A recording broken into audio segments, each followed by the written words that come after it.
श्री महालक्ष्मी व्रत कथा। यह व्रत भाद्रपद के शुक्ल पक्ष की अष्टमी को आरंभ करके आश्विन मास के कृष्ण पक्ष की अष्टमी को समापन किया जाता है। एक समय महर्षि द्वैपायन व्यास जी हस्तिनापुर आए। उनका आगमन सुनकर समस्त राज्यकुल के कर्मचारी महाराज भीष्म सहित उनका सम्मान आदर कर राजमहल में महाराज को स्वर्ण सिंहासन पर विराजमान कर आचमन से उनका पूजन किया। व्यास जी के स्वस्थ चित्र होने पर राजरानी गंधारी ने महर्षि व्यास जी से हाथ जोड़कर प्रश्न किया कि हे महाराज, आप त्रिकालज्ञ और तत्वदर्शी हैं। आपसे हमारी प्रार्थना है कि स्त्रियों को कोई ऐसा व्रत व सरल पूजन बताइए जिससे हमारी राज्य लक्ष्मी, सुख, पुत्र पौत्र और वैभव परिवार सदा सुखी रहे। इतना सुन के व्यास जी ने कहा कि हम ऐसे व्रत पूजन का उल्लेख कर रहे हैं जिससे लक्ष्मी जी सदा स्थिर होकर सुख प्रदान करेंगी। वह श्री महालक्ष्मी का व्रत है जिनका पूजन प्रतिवर्ष आश्विन कुंवर कृष्ण पक्ष की अष्टमी को माना जाता है। तब राजरानी गांधारी ने कहा, हे महात्मन, यह व्रत कैसे आरंभ होता है एवं इसका क्या विधान है? कृपया विस्तार से बताने का कष्ट करें। तब महर्षि ने कहा कि यह व्रत भाद्रपद शुक्ल पक्ष की अष्टमी के दिन सुबह व्रत का मन में संकल्प कर किसी जलाशय में जाकर स्नान कर स्वच्छ कपड़ा पहनकर ताजी दूर्वा से महालक्ष्मी जी को जल का तर्पण देकर प्रणाम करना चाहिए।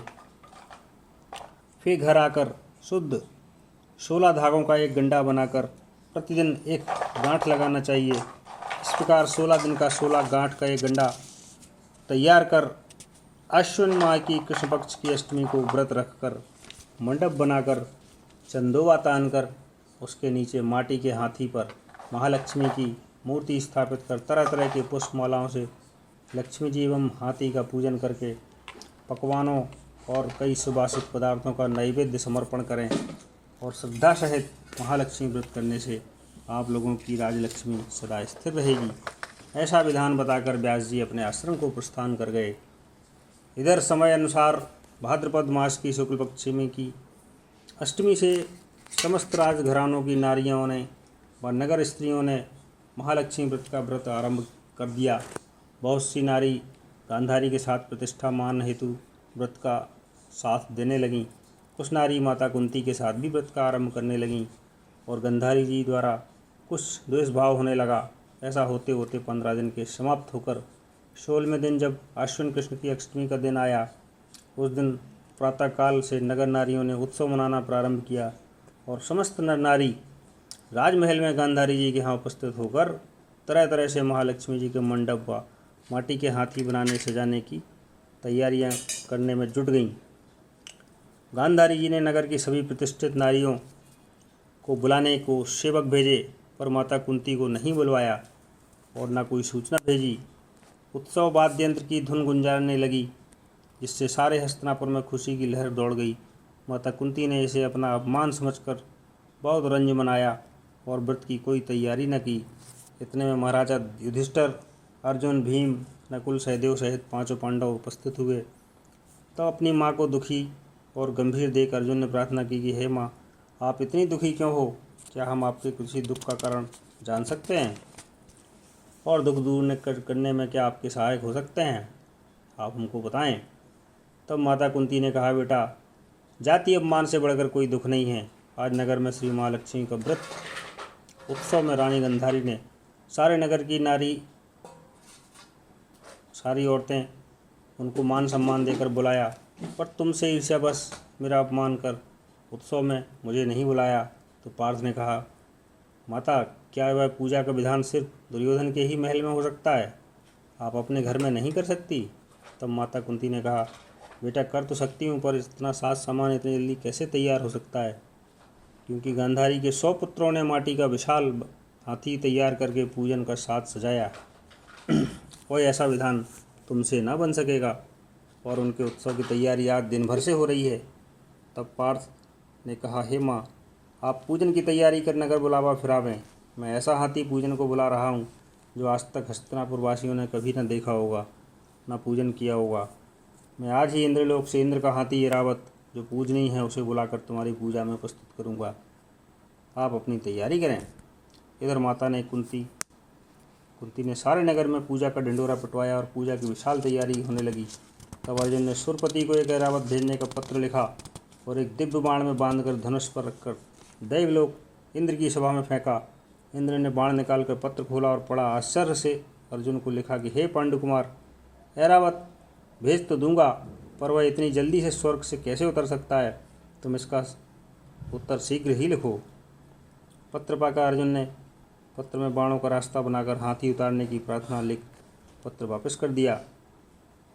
इंद्र ने माताली सारथी को आज्ञा दी कि ऐरावत हाथी को पूर्ण रूप से सुसज्जित कर हस्तिनापुर में उतारने का प्रबंध करो।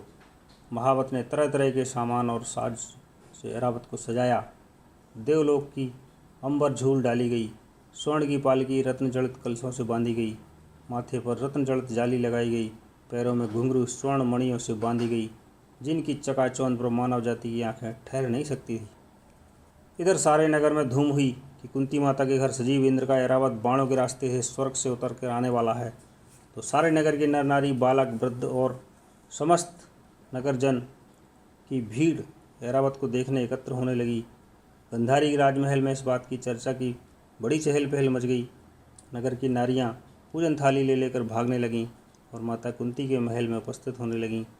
देखते देखते सारा महल पूजा करने वाली नारियों से भर गया। सारे नगरवासी ऐरावत के दर्शनों के को गली, सड़क और महल अटारियों पर एकत्रित हुए। माता कुंती ने ऐरावत को खड़ा करने हेतु रंग बिरंगे चौक पुरवाकर नवीन रेशमी वस्त्र बिछवाए। हस्तिनापुर वासियों तरह तरह की स्वागत तैयारी, फूल, माला, अबीर, केसर हाथों में लेकर पंक्तिबद्ध खड़े थे। इधर इंद्र की आज्ञा पाकर ऐरावत स्वर्ग से बनाए बाणों के रास्ते से धीरे धीरे आकाश मार्ग में उतरने लगा, जिसके आभूषणों की आवाज़ नगरवासियों को आने लगी। ऐरावत के दर्शन होते ही नर नारियों ने जय जयकार के नारे लगाना आरंभ किया। ठीक सायंकाल ऐरावत माता कुंती के महल के चौक में उतर गया। तब समस्त नर नारियों ने पुष्पमाला, अबीर, केसर को चढ़ाकर ऐरावत का स्वागत किया। महाराज धौम्य पुरोहित द्वारा ऐरावत पर महालक्ष्मी जी की मूर्ति स्थापित करा के वेद मंत्रों द्वारा पूजन की। नगरवासियों ने भी लक्ष्मी पूजा का स्वागत करके ऐरावत की पूजा अर्चना की। फिर तरह तरह के मेवा पकवान लेकर ऐरावत को खिलाए गए। ऊपर से जमुना का जल पिलाया गया। फिर तरह तरह की पुष्पों की ऐरावत पर वर्षा की गई। पुरोहित द्वारा स्वस्ति पुण्याय वाचन कर व्रती नारियों द्वारा लक्ष्मी जी का पूजन विधान से कराया गया। कुंती ने व्रत के डोरे के गंडा से 16वीं गांठ लगाकर लक्ष्मी के सामने समर्पण किया। ब्राह्मणों को पकवान, मेवा, मिष्ठान देकर उनके भोजन की व्यवस्था की गई। तब वस्त्र, द्रव्य और स्वर्ण, अन्न, आभूषण देकर ब्राह्मणों को संतुष्ट किया। तत्पश्चात सभी व्रती नर नारियों ने महालक्ष्मी जी की दीपक जलाकर प्रेम से संपूर्ण पूजन कर आरती प्रारंभ की। बोलो महालक्ष्मी देवी की जय।